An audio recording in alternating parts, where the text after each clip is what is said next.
백내장 수술을 하고 한 달이 지났는데 원거리 시력이 0.8 이하이거나 기대했던 근거리 시력에 미치지 못한다면 문제가 있는 거예요. 그냥 적응하면서 사세요 라는 말은 솔직히 의사로서 아쉬운 조언이라고 생각합니다. 더 이상 많은 분들이 불필요한 두려움 때문에 혹은 적응해야 된다는 생각 때문에 고통받지 않으셨으면 좋겠습니다. 안녕하세요. 나성진 원장입니다. 저는 그동안 어려운 케이스나 재수술 사례를 많이 공유해 왔는데요. 그래서인지 백내장 재수술 상담을 받으러 오시는 분들이 많습니다. 대부분의 경우 사실 원인이 명확하고 해결이 가능합니다. 그런데 원장님, 다른 병원은 다 안 된다고 했어요. 적응하고 살아야 된다고 했어요. 이렇게 쉽게 된다고 하니까 오히려 더 불안해요. 재수술하다가 실명할 수 있다는 얘기도 들었어요.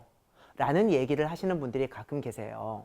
그도 그럴 것이 이미 여러 병원을 돌아다니면서 불가능하다, 위험하다, 그냥 참고 살아라 하는 말만 들어오신 분들에게는 제 말이 오히려 비현실적으로 들릴 수 있죠. 그래서 제 마음이 참 무거워요. 백내장 수술을 하고 한 달이 지났는데 원거리 시력이 0.8 이하이거나 기대했던 근거리 시력에 미치지 못한다면 문제가 있는 거예요. 물론 건조증 때문에 일시적으로 흐려 보이는 경우에는 건조증 치료를 하면서 한 달 더 지켜볼 수 있지만 시력 자체가 안 나오는 것은 건조증 외에 다른 문제가 있는 거예요. 가장 안타까운 건 후발 백내장 치료를 먼저 해보자는 말씀을 듣고 오시는 분들이에요. 시력이 안 나오면 후발 백내장부터 의심하고 약 레이저를 권유하는 경우들이 있는데 사실 이건 굉장히 위험합니다. 레이저 치료를 하고 나면 나중에 정작 필요한 인공수정체 교체가 훨씬 더 어려워질 수 있거든요.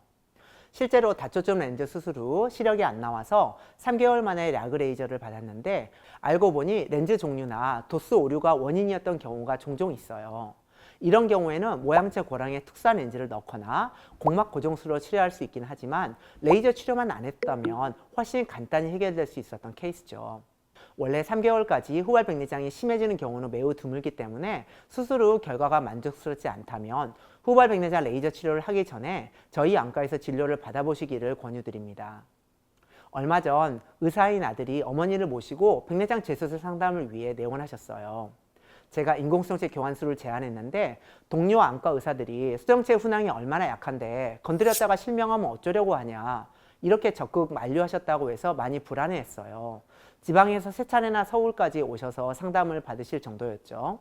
걱정을 덜어드리고자 이전 인공수정체 교환술 수술 영상을 보여드리기도 했죠.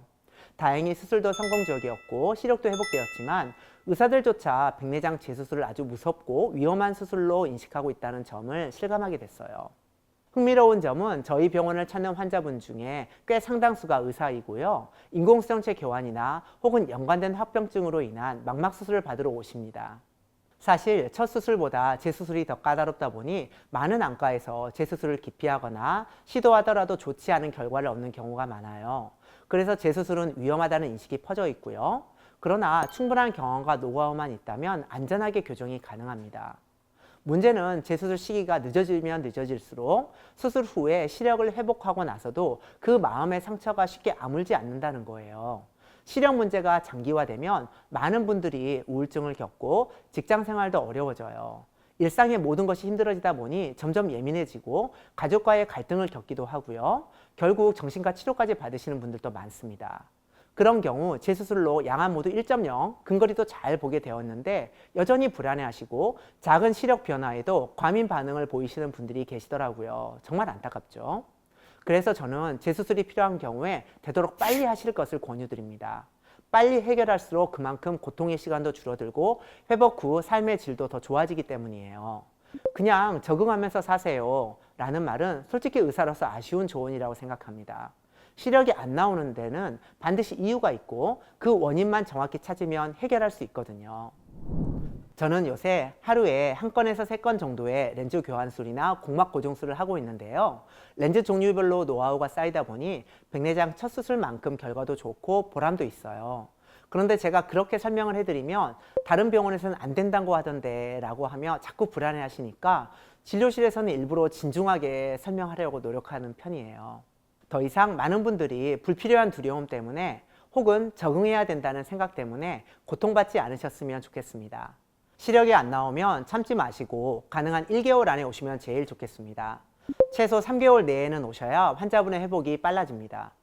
여러분의 일상이 다시 밝아질 수 있도록 저도 최선을 다하겠습니다. 궁금하신 점은 댓글로 남겨주시면 성심껏 답변해 드리도록 하겠습니다. 감사합니다.